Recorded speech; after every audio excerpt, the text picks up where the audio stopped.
सभी विद्यार्थियों को मेरा नमस्कार। तो आज हम सभी वर्ण विचार के बारे में पढ़ेंगे। आपके सामने ब्लैक बोर्ड पे लिखा हुआ है हमारे हिंदी में व्यंजनों के बारे में, स्वरों के बारे में।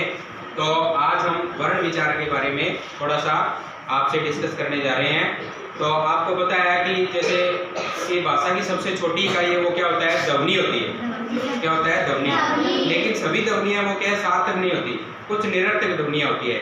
जैसे अभी ये फैन चल रहा है, पंखा चल रहा है, तो इसमें जो ध्वनियाँ आ रही है वो क्या है, निरर्थक ध्वनि है जिसका कोई अर्थ नहीं है। बाहर पशु पक्षी बोल रहे हैं वो भी एक निरर्थक ध्वनि है। लेकिन अभी जो मैं बोल रहा हूँ इसमें भी तो आवाज़ आ रही है ना। तो ये क्या है, एक सार्थक ध्वनि है जिसका एक अर्थ है। तो भाषा की सबसे छोटी इकाई क्या होती है, ध्वनि होती है। लेकिन सार्थक ध्वनि के समय को हम क्या कहते हैं, वर्ण कहते हैं। क्या कहते हैं, वर्ण। वर्ण से मिलकर शब्द बनता है, शब्द से मिलकर क्या एक वाक्य का निर्माण होता है। तो आज वर्णों के बारे में अपने देखेंगे कि हिंदी में वर्ण के दो भेद होते हैं, एक होता है स्वर और एक होता है व्यंजन। तो उनमें से व्यंजन पे आज हम डिस्कस करने जा रहे हैं। तो देखिए, सबसे पहले व्यंजन की डेफिनेशन अपने को पता होना चाहिए कि व्यंजन होता क्या है। पता आप सबको? व्यंजन किससे मिलकर बनता है, स्वरों से मिलकर बनता है। ठीक है, तो इसकी एक सिंपल सी डेफिनेशन क्या हो सकती है कि वे वर्ण जो स्वर की सहायता से बोले जाए उन्हें क्या कहते हैं, व्यंजन कहते हैं। क्या कहते हैं, व्यंजन कहते हैं। और व्यंजन कितने होते हैं, टोटल 36 होते हैं। कितने होते हैं, 36, जिनमें से शुद्ध व्यंजन है वो सिर्फ 33 होते हैं, क से लेकर है तक।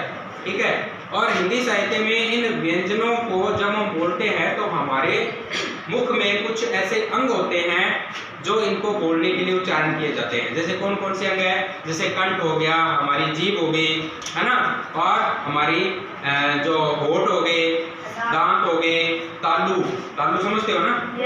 तो ये सारे के सारे अंग इनको बोलने के लिए काम में लेते हैं अपने। तो उनके आधार पर ये व्यंजनों का वर्गीकरण किया गया है कि उच्चारण स्थल के आधार पर व्यंजनों को कितने प्रकारों में बांटा सकते हैं। तो इसमें दिया गया आपके सामने, देखिए पहला जो है कै, ख, ग, घ, ड़।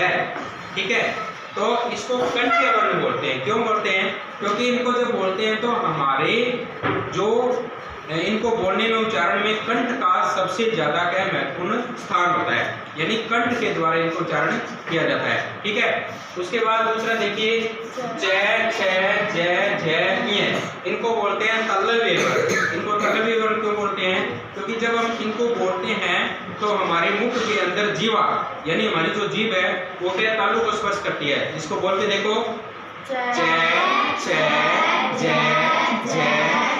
यानी इनको बोलते हैं तो हमारी जीभ के ऊपर तालु को स्पर्श कर रही है ना। बिल्कुल।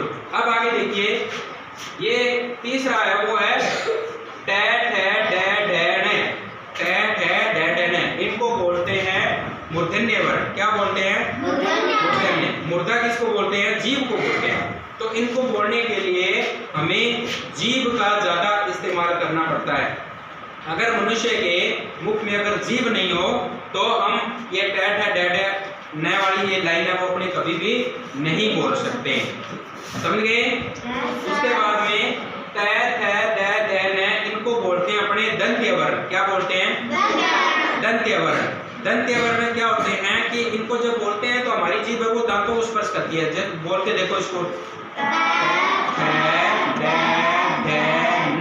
यानी इनको बोलते हैं तो अपने आप जीभ वो अपने आप दांतों को स्पर्श करती है। बिल्कुल करती है ना।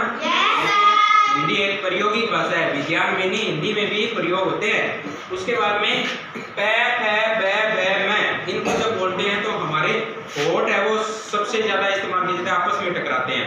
यानी मनुष्य के अगर ऊपर वाला होठ काट दिया जाए तो इन व्यंजनों को अपने नहीं बोल सकते। देखिए और सारे व्यंजन है वो बिना जीभ के बिना होठों के बोल सकते हैं। जैसे क, ख, ग, ड़, च, छ, ज, ञ, ट, ठ, ड, न।